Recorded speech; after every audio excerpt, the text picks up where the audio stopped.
18ویں سپارے کی ابتدا میں سورہ مومنون کی آیت ہے جس میں اللہ پاک ابتدا میں فرما رہے ہیں قد افلح المؤمنون، کہ ایمان والے کامیاب ہو گئے۔ یہ پکی بات ہے، تحقیقی بات ہے کہ ایمان والے کامیاب ہو گئے۔ تو فرمایا کہ ایمان والے کون ہیں؟ الذین هم فی صلاتہم خاشعون، جو اپنی نمازوں کے اندر عاجزی اختیار کرتے ہیں، جو عاجزی کے ساتھ نمازوں کا اہتمام کرتے ہیں، نمازوں کو ادا کرتے ہیں۔ تو فرمایا کہ یہ مومن پکے جو ہے وہ کامیاب ہیں۔ آگے اور بھی صفات بیان کی گئی، والذین هم عن اللغو معرضون، جو بےہودہ اور فضول قسم کی باتوں سے اعراض کرتے ہیں، لغویات سے پرہیز کرتے ہیں، اعراض کرتے ہیں۔ آگے اور بھی صفات ذکر کی گئی، پھر آخر میں ذکر کیا گیا والذین هم علی صلواتہم یحافظون، کہ مومن وہ ہیں جو نمازوں کی حفاظت کرتے ہیں۔ یہ نہیں کہ صرف نماز پڑھتے ہیں، نماز کے اندر تمام نماز کے حقوق کا خیال کرتے ہیں، اس طریقے سے وہ نمازوں کی حفاظت کرتے ہیں تاکہ رب کے بارگاہ میں قبول ہو جائے۔ نمازوں کی حفاظت کرتے ہیں کیا مطلب؟ 5 وقت کی نماز پڑھتے ہیں پابندی کے ساتھ، فجر بھی پڑھتے ہیں، ظہر بھی پڑھتے ہیں، عصر، مغرب، عشاء، ساری نمازیں باجماعت پڑھنے کا اہتمام کرتے ہیں، کوشش کرتے ہیں۔ تو یہ بھی حفاظت کرنے والا ہے۔ اور اصل حفاظت یہ ہے کہ بندہ رب کی بارگاہ میں حاضر ہو کر عبادت ادا کرتا ہے، اس میں اپنی عاجزی کا اظہار کرتا ہے اور رب کی کبریائی کا تذکرہ کرتا ہے، اور اپنے ایمان کی اس نماز کے ذریعے سے حفاظت کر لیتا ہے۔ تو فرمایا کہ نمازوں کی حفاظت کرنے والے ہیں۔ اور پھر فرمایا کہ جو یہ نمازوں کی حفاظت کرنے والے ہیں، نمازوں کو ادا کرنے والے ہیں، یہ کون لوگ ہیں؟ فرمایا کہ یہ وہ لوگ ہیں الذین یرثون الفردوس، جو جنت الفردوس کے وارث ہوں گے۔ تو جو جنت الفردوس کے وارث ہوں گے ان کی پہلی اور آخری صفت کیا ہے؟ نمازوں کی حفاظت کرنے والے۔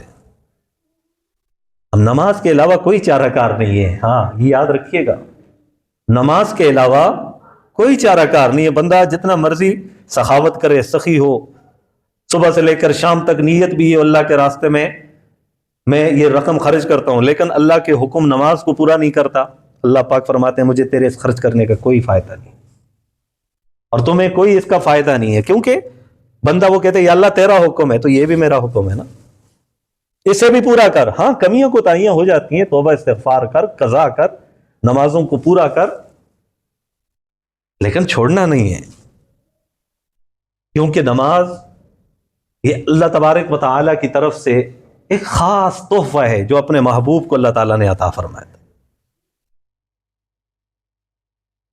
اور نماز اللہ تعالیٰ سے براہ راست لینے کا ذریعہ ہے، یہ اللہ تعالیٰ سے ہم کلامی ہے، اللہ تعالیٰ سے بات کرنا ہے نماز کے ذریعے سے۔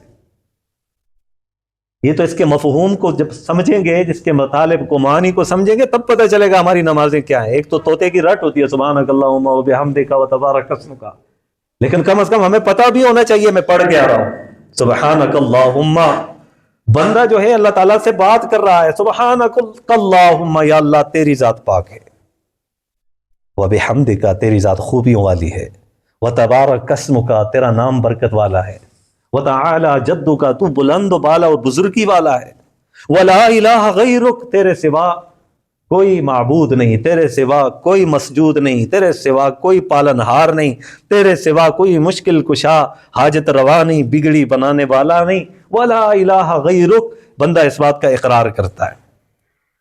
تو یہ معانی کا پتہ ہوگا تو پھر ہوگا نا، یہ نہیں ہے ولا الہ غیرک باہر جا کر غیر اللہ کی عبادت کرنا شروع ہو جائے، یہاں اقرار کرے ولا الہ غیرک، وہاں قبر کو دیکھے اس کے سامنے جھک جائے، اللہ فرمائیں گے نہیں نہیں، یہ مطلب نہیں ہے نماز کا، تو نماز میں پڑھتا کیا ہے تجھے پتا ہونا چاہیے، ولا الہ غیرک، تیرے سوا کوئی معبود نہیں، باہر جائے سر کٹ جائے لیکن کسی کے آگے جھکے نہیں، کیونکہ یہ سر اللہ پاک نے بنایا ہی اپنے سامنے جھکنے کے لیے ہے، یہ اپنے سامنے جھکنے کے لیے اللہ تعالیٰ نے اس کو بنایا ہے۔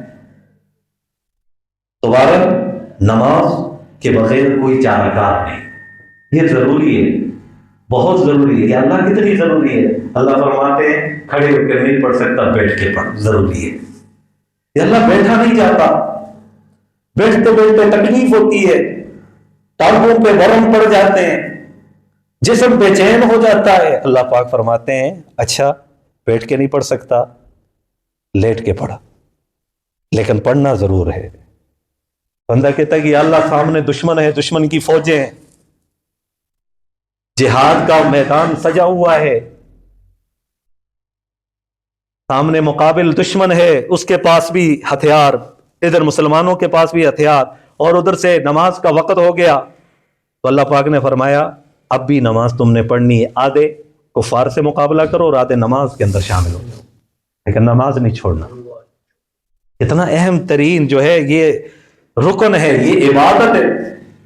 دین اسلام کے جو ارکان ہیں ان میں پہلے کلمہ ہے، دوسرا کیا ہے؟ نماز۔ نماز یہ رکن ہے، جس نے نماز کو قائم کیا اس نے دین کو قائم کیا، جس نے نماز کو قائم نہیں کیا اس نے دین کو قائم نہیں کیا۔ تو فرمایا جتنا مرضی تو نئے کام کر لے، نماز نہیں پڑھے گا تو تیرا عمل قابل قبول نہیں، لیکن جب نماز پڑھے گا تو معانی کے اندر غور کر۔ پھر اللہ پاک کے سامنے بندہ پھر مزید تعریف کرتا ہے، کہتا ہے الحمدللہ رب العالمین، تمام تعریفیں اس ذات کے لیے ہیں جو تمام جہانوں کا پالنے والا ہے، پالنہار۔ پالنے والا کون ہے؟ اللہ ہے۔ بندہ اقرار کرتا ہے اور باہر جا کر کہے کہ میں پالنے والا اپنے گھر کا خود واحد کفیل ہوں۔ بھائی ظاہری طور پہ اللہ تعالیٰ نے تجھے سبب بنایا، لیکن پالنے والا تو نہیں ہے۔ پالنے والا کون ہے؟ اللہ ہے۔ وہ پالنے والی ایسی ذات ہے کہ سخت پتھر کے اندر جو بند پتھر ہے اس کے اندر چیونٹی کو بھی کھلانے والی ذات اللہ تعالیٰ کی ہے۔ وہ ایسا پالنے والا ہے۔ وہ مچھلی کو دریا کے اندر پالنے والا ہے، وہ سانپ کو بل کے اندر پالنے والا ہے، وہ سانپ کو زہر دینے والا۔ بھائی پالنے والی ذات یہ ہے۔ ظاہری طور پہ ہم کہتے ہیں پانی سے، خوراک سے، تو اللہ نے سبب بنایا ہے پانی اور خوراک کو، لیکن یہی پانی ہے سانپ پیتا ہے تو زہر بنتا ہے، یہی پانی ہے ہرن اگر اس کا استعمال کرتا ہے تو اس کے الگ پیٹ کے اندر نافع بنتا ہے، مشک بنتا ہے۔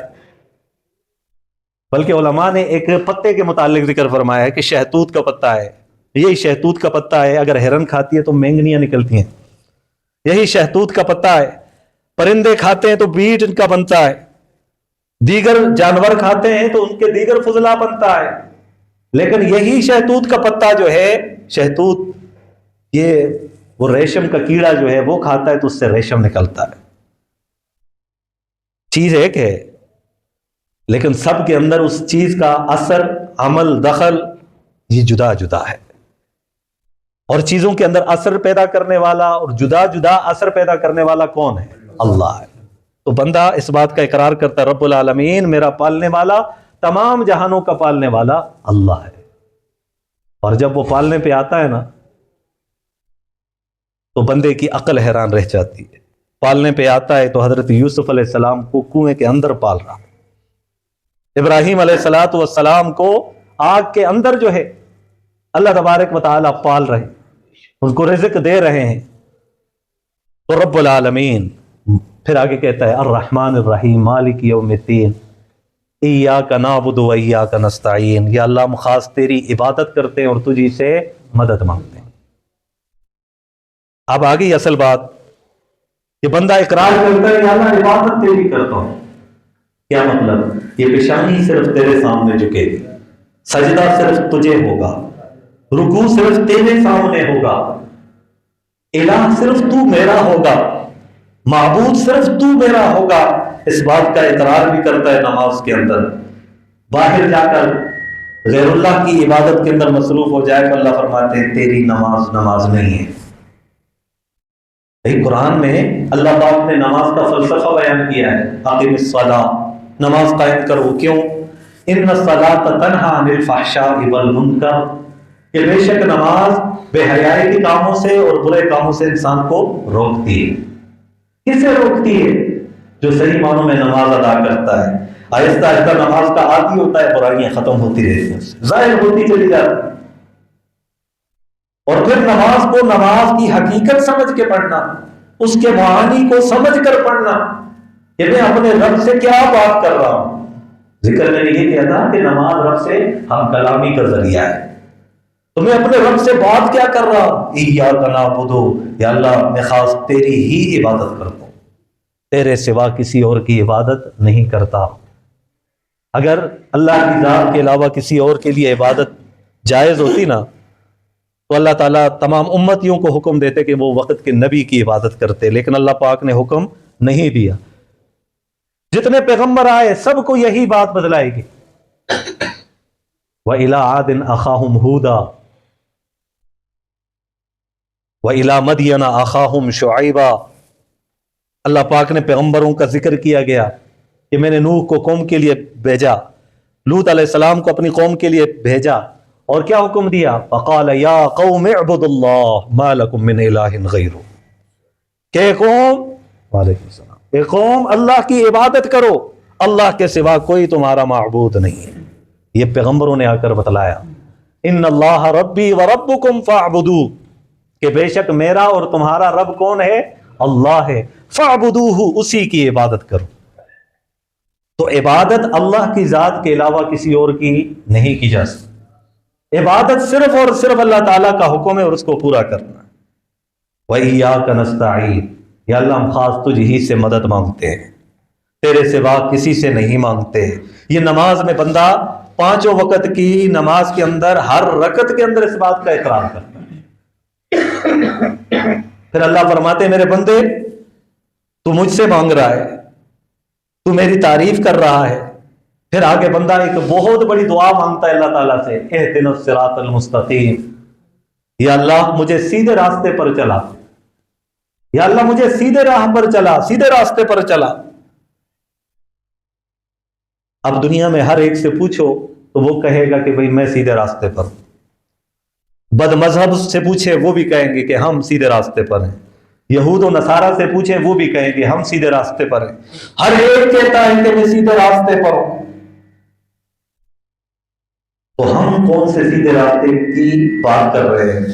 صراط الذین انعمت علیہم. یہ نماز ہے، اس حقیقت کو ہم نے سمجھ کر نماز پڑھنی ہے. صراط الذین انعمت علیہم، یا اللہ ان لوگوں کے راستے پر چلا جن پر تیرا انعام ہوا. انعام کن لوگوں پر ہوا ہے؟ اولئک الذین انعم اللہ علیہم من النبیین والصدیقین والشہداء والصالحین. چار طبقے ذکر کیے اللہ پاک نے جن پر اللہ کا خاص انعام ہوا. تو ہم صراط مستقیم کی جو بات کرتے ہیں تو ان میں سے انعام یافتہ طبقہ پہلا کون سا ہے؟ انبیاء کا ہے. تو نبیوں کے راستے پر چلنا، نبیوں والا کام کرنا. سارے انبیاء تو چلے گئے، اب ہمارا ایمان اور عقیدہ ہے قیامت تک نبی کریم صلی اللہ علیہ وسلم کے علاوہ کوئی اور نبی نہیں آئے گا.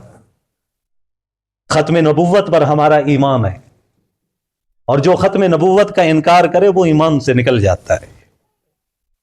اب قیامت تک نبی علیہ الصلوۃ والسلام کی نبوت چلے گی، اور آپ صلی اللہ علیہ وسلم کی جو شریعت ہے سب سے زیادہ انعام انبیاء پر ہوا. اور انبیاء میں سے سب سے بڑا انعام سارے نبیوں میں سے سب کس پر ہوا؟ نبی علیہ الصلوۃ والسلام. ہمیں تو اللہ تعالیٰ نے وہ نبی دیے جو تمام نبیوں کے سردار بھی ہیں، سرتاج بھی ہیں، جو تمام نبیوں کے امام بھی ہیں. یہ رجب کے مہینے میں معراج النبی کے عنوان سے بات ہوتی ہے. تو نبی علیہ الصلوۃ والسلام جب معراج پر تشریف لے جا رہے تھے تو سب سے پہلے مسجد اقصیٰ کے اندر تشریف لے گئے، اور وہاں پر تمام انبیاء علیہم الصلوات والتسلیمات کو اللہ تعالیٰ نے اپنے حکم سے جمع فرمایا، اور ان سب کی امامت کرنے والی ہستی امام الانبیاء محمد الرسول اللہ صلی اللہ علیہ وسلم. والصدیقین، صدیقین سے مراد کیا ہے؟ انبیاء کے وہ ماننے والے جو انبیاء کے پیچھے چلنے والے، پیروی کرنے والے ہیں، وہ مراد. اور ان میں سب ان کے جو سردار ہیں وہ سیدنا ابو بکر صدیق رضی اللہ تعالیٰ. پھر والشہداء والصالحین. تو ہم نماز میں دعا مانگتے ہیں اللہ تعالیٰ سے، یا اللہ میں سیدھے راستے پر چلا تو ان لوگوں کے راستے پر جن پر تیرا انعام ہوا، اور ان لوگوں کے راستے پر نہ چلا جن پر تیرا غضب نازل ہوا اور جو گمراہ ہوئے. اس سے مراد یہود و نصارہ ہیں. ہم نماز میں اقرار کرتے ہیں یا اللہ ہمیں ان کے راستے پر نہ چلا، تو نماز کے اندر بندہ مومن اقرار کرے اور بعد میں کہے کہ نہیں جی میں نے اسی کے راستے پر چلنا ہے، ان کے پیچھے ہی چلنا ہے، ان کو اپنا آئیڈیل سمجھنا ہے، ان کو جو ہے ترقی کے اندر شاہ سوار سمجھنا ہے، میں ان کے پیچھے جاؤں گا تو مجھے یہ ملے گا، تو یہ اللہ کے حکم کی خلاف ورزی ہے. تو ایسی نماز قابل قبول نہیں. وہ نماز قابل قبول ہے کہ جس نماز کے اندر جو بندہ اللہ پاک سے بات کر رہا ہے کم از کم اس بندے کو اتنا پتہ ہونا چاہیے کہ میں اپنے رب سے کون سی بات کر رہا ہوں، کیا بات کر رہا ہوں. تو نماز کا سبق یاد بھی کرنا ہے اور اس کے معانی کو بھی سمجھنا ہے، تب جا کے نماز کی حقیقت کا پتہ چلے گا.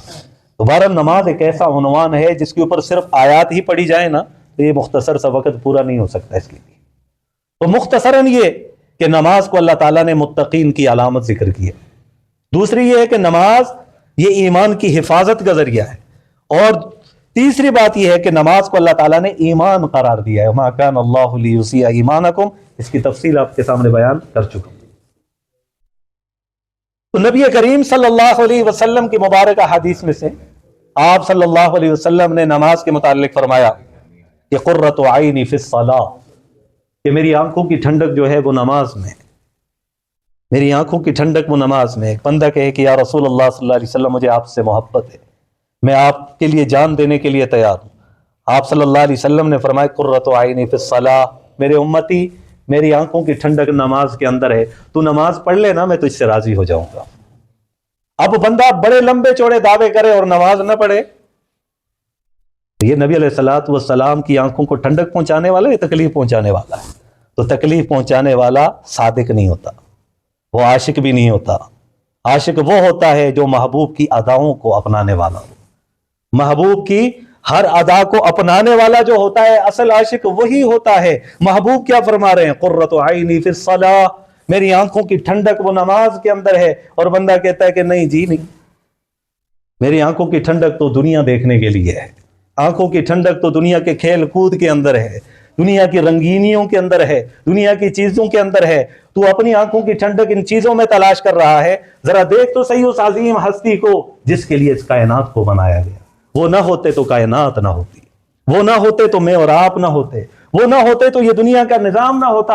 ایک جگہ میں تو ان کو یہی کہا گیا لولا کما خلقت الافلاک، اگر اے محبوب آپ کو پیدا کرنا مقصود نہ ہوتا تو میں زمین و آسمان کو بھی پیدا نہ کرتا. وہ ہستی کیا فرما رہی ہیں؟ قرۃ عینی فی الصلاۃ، میری آنکھوں کی ٹھنڈک نماز میں ہے. تو نماز نہ پڑھنے والے ذرا سوچیں، سوچنے کی بات ہے.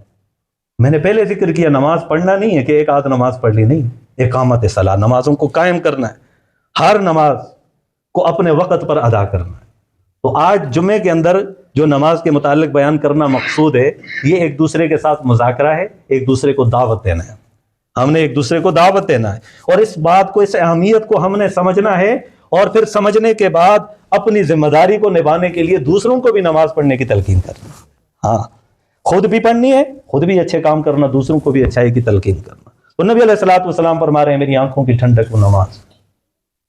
اور اللہ پاک نے تمام پیغمبروں میں سے سب سے عظیم رتبہ نبی علیہ السلام کو عطا فرمایا اور معراج پر اللہ پاک نے اپنے محبوب کو بلایا اور یہ سب سے بڑا مقام ہے. لیکن اللہ پاک نے نبی علیہ السلام کے امتیوں کے لیے کیا فرمایا؟ خود نبی علیہ الصلوۃ والسلام فرما رہے ہیں الصلاۃ معراج المومن، مومن کی معراج وہ نماز ہے، نماز. اور یہ معراج ہی کا تو تحفہ ہے نا جو اللہ تعالیٰ نے دیا اپنے محبوب کو. ساتوں آسمانوں کی سیر کروائی، انبیاء کی امامت کروائی، مسجد بیت اللہ تک، پھر بیت اللہ سے مسجد اقصی، پھر پہلے آسمان، دوسرے، تیسرے، چھٹے، ساتویں تک، پھر سدرۃ المنتہا، آگے کے مقام لامکان تک، ان مقامات پر پہنچایا. واپسی پر اللہ تعالیٰ نے اپنے محبوب کو تحفہ کیا دیا؟ نماز کا دیا. سب سے برا سلوک اسی کے ساتھ کیا جاتا ہے. پہلی چیز جو ہے جو فرض ہونے والی ہے نا وہ نماز ہے. اور نبی علیہ الصلوۃ والسلام نے اپنے آخری وقت میں بھی، وصال کے وقت میں بھی وہ نماز ہی کے متعلق ذکر فرمایا الصلاۃ الصلاۃ وما ملکت یمینک، ذکر کیا گیا. نماز کے متعلق ذکر کیا الصلاۃ الصلاۃ، نماز کا خیال رکھو، نماز کا خیال رکھو، نماز کو قائم کرو. اور پھر نبی علیہ الصلوۃ والسلام نے یہ بھی ارشاد فرمایا کہ مرنے کے بعد میدان حشر میں سب سے پہلا سوال جو ہے وہ کس چیز کے متعلق کیا جائے گا؟ نماز کے متعلق کیا جائے گا. جو اہم ترین عبادت ہے، جامع ترین عبادت ہے، اس عبادت کے ساتھ یہ سلوک جو بڑھتا جا رہا ہے، اس سے اللہ تعالیٰ ہم سے کبھی بھی راضی نہیں ہوتے، پھر اللہ پاک ناراض ہوتے ہیں. اور ناراضگی کا سبب پھر کیسے بنتا ہے دنیا میں؟ جس طرح کے معاملات چل رہے ہیں معاشرے کے اندر، جو بے چینیاں ہیں، اضطراب ہے، بد امنیاں ہیں، مہنگائی ہے، کرپشن ہے، لوٹ مار ہے، یہ ساری چیزیں جو ہیں نحوستیں اسی وجہ سے ہیں کہ اللہ تعالیٰ کے حکم کو پورا نہیں کیا جاتا. تو نمازوں کو ہم نے خود قائم کرنا ہے، اپنے گھر والوں کو بھی نماز پڑھنے کی تلقین کرنی ہے، اور اسی طرح اپنے دوست، احباب، محلے دار جن سے بھی آپ کا اٹھنا بیٹھنا ہوتا ہے، آپ نے صرف کہنا ہے بھائی نماز پڑھو. یاد رکھیے گا، آپ کے کہنے پر اگر کوئی ایک نمازی بن گیا نا، تو آپ کے نامہ اعمال میں اس کا ثواب لکھا جائے گا، اور آپ کو مقبول نماز کا ثواب ملے گا. اگرچہ اس کی نماز قبول ہو یا نہ ہو، آپ کو مقبول نماز کا ثواب ملے گا. اور پھر وہ بندہ آگے کسی کو نمازی بنائے تو آپ کے لیے یہ سلسلہ چلتا رہے گا. اس لیے نماز کی دعوت ضرور دیں. تو نبی علیہ الصلوۃ والسلام نے ارشاد فرمایا الصلاۃ عماد الدین، نماز جو ہے یہ دین کا ستون ہے. دین کا ستون کیا مطلب؟ کہ ستون کو اگر گرا دیا جائے تو عمارت گر جاتی ہے نا، تو یہ دین کا ستون ہے. اگر نماز ہی نہیں رہی تو دین پھر باقی نہیں رہتا. تو دین کو باقی رکھنا ہے، اعمال کو باقی رکھنا ہے، نمازوں کو قائم کرنا ہے. اس لیے نمازوں کا اہتمام سبھی احباب انشاءاللہ کریں گے نا، دوسروں کو بھی انشاءاللہ دعوت دیں گے. اللہ کریم سے یہی دعا ہے کہ رب العالمین ہم سب کو 5 وقت کی نماز پابندی کے ساتھ، خشوع اور خضوع والی صفت کے ساتھ، عاجزی اور انکساری کے ساتھ رب العالمین میں کی بارگاہ میں 5 وقت ہمیں حاضری نصیب فرمائے. اور اللہ پاک ہمارے